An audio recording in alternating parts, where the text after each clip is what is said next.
Welcome into the latest edition of Extra Time. Let's get some business out of the way first. Robbo, very happy, very jolly, wrote to me saying that someone asked if you were as short in real life as you looked. Oh, you can't tell this. And you replied, yes, he is. He's actually shorter. Now, what's interesting today is Robbo was supposed to be off, but I said, no, get Robbo in, so there you go. There we are. I'm always pleased to be with you, Dan. Of course, of course. It's not a punishment at all. Should we discuss the elephant in the room when it comes to Frank Leboeuf?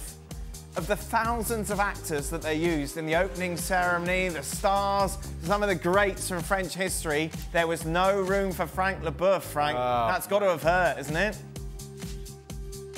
Yeah. I'm so hurt that I went to Normandy to put myself out of Paris. No, wow. I'm fine, guys. You know what? I'm pleased. I watched the ceremony. I really enjoyed it. That was really nice.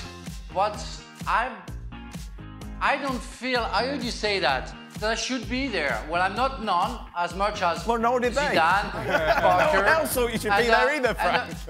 You didn't turn it down, Frank, did you? They just didn't invite you. I'm fine with that. Robbo, I'm fine with that, you know. I don't care. And the Olympics don't represent anything for football, the football player that I was. I don't watch football games like I don't watch tennis, like I don't watch golf or basketball. For me, it's other things. It's hurdles, it's the gym, it's other things that I see and I don't see for 4 years. So I know that football is there for the money, like basketball, like some other sports, like tennis, golf, but I'm not watching that, and I don't think I belong to that, so that's the only fair that he don't call me, and I'm very pleased to see other people. I enjoyed the ceremony, but I don't really care. He's angry, isn't he? Yeah, he is.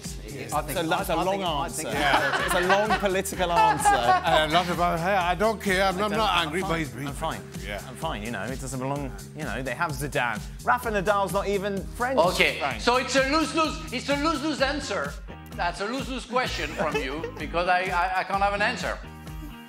So angry. He's just got an edge. He had an edge. When we went to Paris and he rode his motorbike and he wasn't allowed to park it in that place when he tried to park his bike. Oh my! I wasn't there that day. Oh, there was an edge to Frank that day. Oh wow! Oh my goodness gracious! Side to Frank. I've only seen a nice bit. Frank, I'm all smile. I'm all smile. I'm a good person. You know me, guys. I don't care. Yeah. I don't care. Frank, can I ask you something else as well? You've gone viral in the last hour. There's a video of you. What's this about? Is it rude? I don't know what he means. I know he's a swimmer. He's Léon Marchand in France that just won the gold medal. Right. And I think he's going to win 4 or 5. And I think he's referring to when I talked to Kurt Zuma about smashing his cat. I think they took that video, and I love it. I mean, you know what? I should be in the Olympics. I'm so known around the world. Everything I do, I've got viral. So it's had 11,000 likes, over 400,000 views. Really? Yes. Really? For that? You know what? You know what is strange is that people don't have anything to do but watching that. Yeah. That's very strange. Well, to not say another thing. Oh, there it is. Yeah. There it is again. See, God, think what you could have brought to the opening ceremony with that sort of talent, Frank. Frank, I'm in France and it's 36 degrees out, which is well over, 100 degrees in Fahrenheit. Is there a temperature at which wearing shorts to a restaurant becomes acceptable? Never. No. Never, guys. Never. Don't forget, they have air conditioning in France. You know, it does exist too. It's not only in America, and it's not that hot in the restaurant. So you wear pants, and pants. If you want to wear shorts, you go to the gym or you go to the beach. On the beach, restaurant, open restaurant on the beach, that's okay for me. But in restaurant, especially at night, you wear pants, not like Mr. Dan Thomas. It's hot. I've got to walk from my house to the restaurant, Robbo. 36 degrees. I've told you before, my rule is once you get to 50, a man should never wear shorts. Really? What's under there? You just don't wear it. What are you can't hiding? get your legs out. Robbo, what are you hiding? No, Oh, but all the scars and the bad knee, and your knee starts to get. Dan's not 50 though. Dan's not 50. Yeah, but you can't go into. Still in I agree physical with shape, Dan. Oh, I've seen it. Don't worry, he's not in physical shape. You cannot go to a restaurant in shorts. It's rude. No, it's disrespectful. It's people look at you and think, well, what's he coming in here for? He's going to come off the beach or something. No. Do you go out in West Hartford with your shorts on? Of course I do. It's hot. Robo, don't worry. You know, if he comes. David Duer, if he comes to a restaurant, he won't go in. No, I agree. Yeah. Nobody's going to accept him. No. So that's it. For Xhaka, let's talk some soccer. Sorry, everyone. All right, okay. It seems like Onana yells at his defenders after every conceded goal.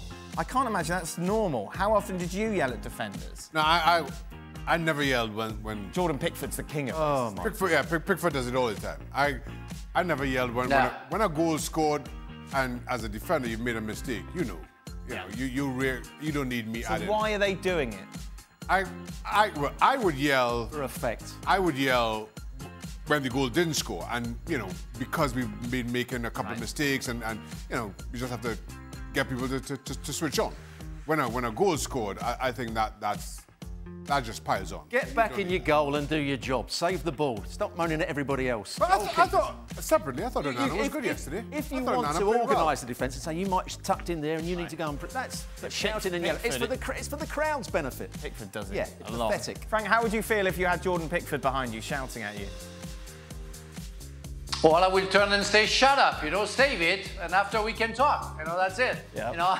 That's it. No, I agree with the guys, It's completely useless. It's for the crowds, as Robo just said, and it doesn't help in any way. So, and trying to find somebody guilty but you, it's not getting responsibilities in the action. And because we played a collective game, everybody's responsible when you concede a goal. Hold on. Outfield players shout at each other all the time too. It's no different. Okay, so you make a mistake, Xhaka. You let a goal in and it goes through your hands. Would you want a player come running up and go, come on, Xhaka, what are you doing? That's pathetic. What are you doing? So you can do it to the defenders then? No, that's what I said. I never did. Right. I never did. Because that's the worst time for it. You already have the crowd moaning, nobody wants that.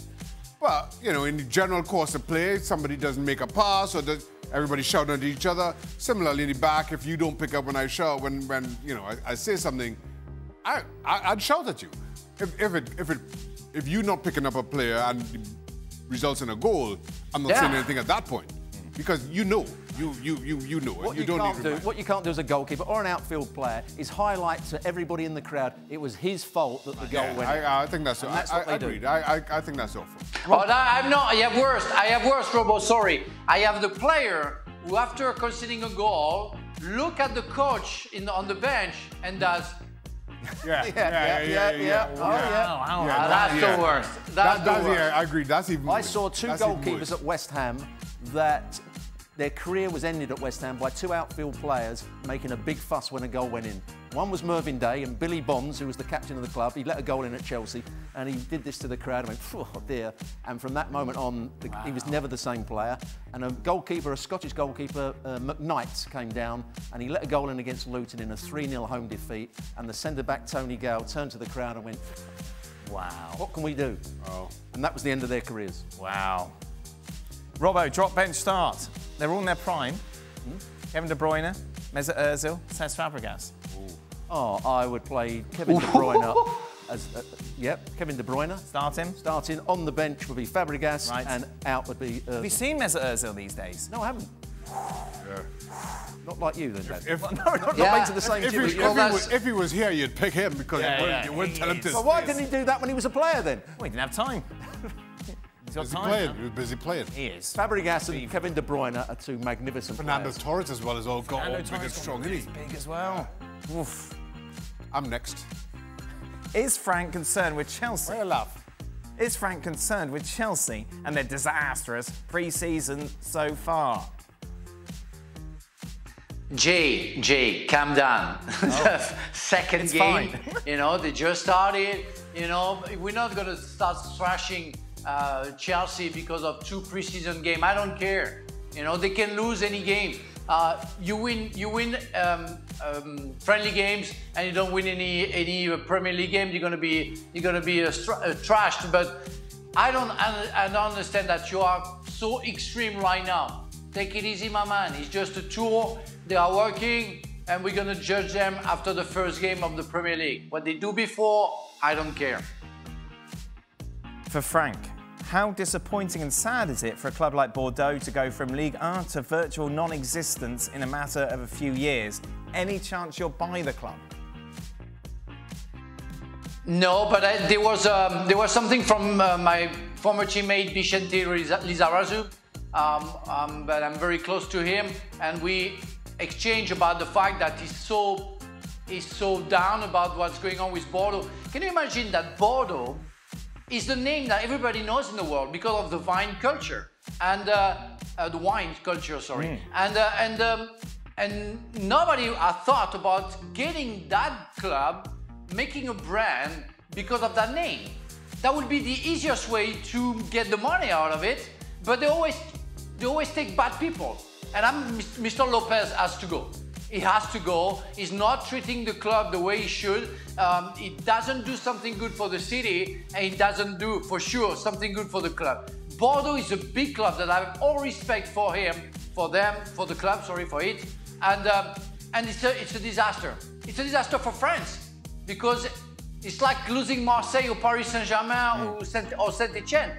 Bordeaux belongs to our history of football with Giresse, Tigana, I think Cantona played, Papin played there, Zidane, Dugarry, Lizarazu, Miku. Such a club. How can you let that club going down like that? Because you gave the board so people who don't know how to handle it. That's very, very sad. Hopefully, I cannot do anything for that. Why? Hopefully, Dugarry, Zidane, and Lizarazu will do. You can do it. You've always bragged about those houses you've got all over the world and how much money you've got. Surely put it into Bordeaux if you're that worried about it. Well, I would love to have that money to buy Bordeaux, and I will do it with pleasure, but I don't have that money. I'm sorry. I have the money to sustain my family. That's it. Yeah. That doesn't go that far. Frank bought dinner when we were here as well, so that. Oh, that costs a lot of money. Well, yes, I think it was 26 beers. Anyway, could have put that to Bordeaux. Yeah, Bordeaux could have done that. Done with that. You could buy own Bordeaux now. Frank, when a new manager comes in, how hard is it for players to get their head around new style of tactics? How long before you as a team begin to feel proficient in the new style? So it's hard, but you know, we'll all try to stick to his new ideas. We want to play. We want to try our best to make sure that we're going to please the new coach, even if we don't think that's the best football and we shouldn't go there, but that's because we want to play, because we love the game, and because we don't want to be on the bench. And I mean, if you're against it, it might take more times, and you're going to say, well, you know, I don't want to do that, and I'm going to do that. I had a coach that I hated, and we are good friends now, but I didn't like the way he was training us, that he wanted us to play defensively, but we had results. So I went into the fact that I said, okay, I'm going to play my card, and he put me every game that we had to play, so it was fine. But yeah, I would say it takes like 2-3 weeks to really understand first the man and then his project. Start, bench, drop these Premier League goalkeepers, Shaka. Check, Schmeichel, Van der Sar. Schmeichel, check, Van der Sar. Final question, which Olympic event would you have loved to do besides soccer? We talked about the high jump. Yes. So you were very proficient in the high jump, but not the Finsbury flop. No, Finsbury flop. Finsbury flop. I would say, having watched Steve Ovett and Seb Coe race against each other in the 80s, the 800 metre, the 1500 metre, would have been a great race to win. Wow, most definitely. Surely I would want to do the 100 metres to be the fastest man on Earth. How cool is that? What man in the world? No, the fastest. The fastest man. The fastest. No, fastest. Fastest. Fastest we have in Cornwall. How cool would that be? Just look it up. Faster than you, and you. Frank, what would you want? I'm with you, 100 meters. Those guys, it's like they have an engine. They have an engine in their backs. It's so fast, it's amazing, and I love watching it. But I like also, what do you say, the pole vault? When you jump? Pole vault. Yeah. You have to be brave for that, Frank. Were you brave enough for that? Oh yes, yeah, I would go for it. You know, I would be scared, but I think it would be very exciting to go over the bar and fly for 6 meters. That would be nice. That would be good. One last thing before we went on air today. You could sell this painting, Frank. Maybe that would help you buy Bordeaux. Where's the beard? Where's the beard? Yeah. I don't know. I'm sorry, guys, but it's an English guy who sent it to me. Really? Can you believe that? Very nice. Thank you. It's a nice picture, actually. Yeah. That's nice. Yeah. What Thank game you very is it much, from? guys. I don't remember. All right, Frank, thank you very much. Thank you, Robert, for coming on your day off. Oh, no, it's a pleasure. What a treat.